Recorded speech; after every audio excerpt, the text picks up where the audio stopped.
بسم اللہ الرحمن الرحیم۔ السلام علیکم ورحمۃ اللہ وبرکاتہ۔ میں ہوں منیب کاشف۔ آج ہم وظیفہ کرنے جا رہے ہیں آیات قرآنی برائے اصول برکت۔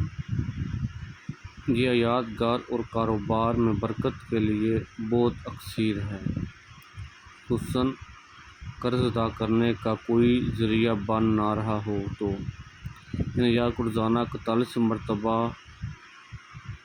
41 دن تک پڑھنے سے قرض اتارنے کا ذریعہ بن جاتا ہے۔ اس کے علاوہ جو شخص ان آیات کو بعد نماز فجر روزانہ 1 مرتبہ پڑھنے کا معمول بنا لے تو اس کے رزق میں اضافہ ہو جائے گا۔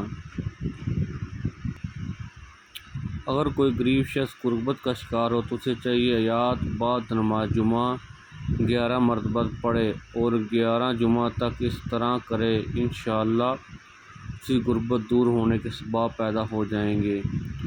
اور وہ آیات شفا یہ ہیں: الحمد شریف 3 مرتبہ پڑھ کر یہ آتش شرفیہ پڑھیں اور بیمار شخص پر دم کریں۔ پانی پر دم کر کے پلانا بھی مفید ہے، انشاءاللہ بیمار تندرست ہو جائے گا۔ بسم اللہ الرحمن الرحیم۔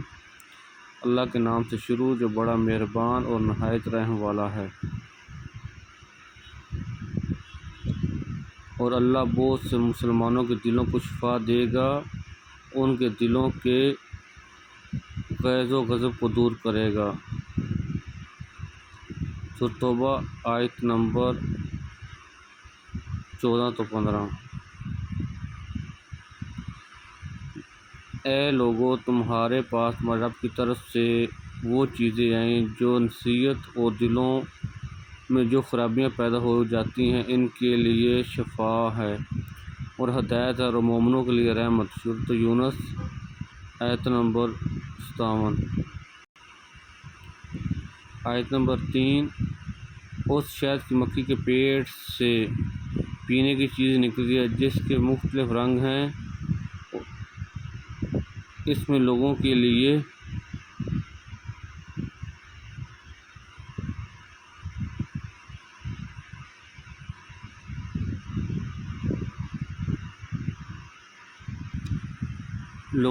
شفا ہے۔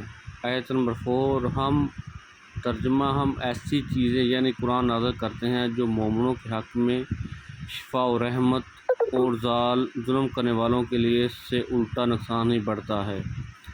آیت نمبر 5۔ جس نے مجھے پیدا کیا وہی مجھے راستہ دکھاتا ہے اور وہی مجھے کھلاتا اور پلاتا ہے، اور جب میں بیمار پڑتا ہوں تو وہی مجھے شفا عطا کرتا ہے۔ آیت نمبر 6۔ آپ کہہ دیجئے کہ یہ قرآن ایمان والوں کے لیے راستہ دکھانے والا اور شفا دینے والا ہے۔ آیت نمبر 7۔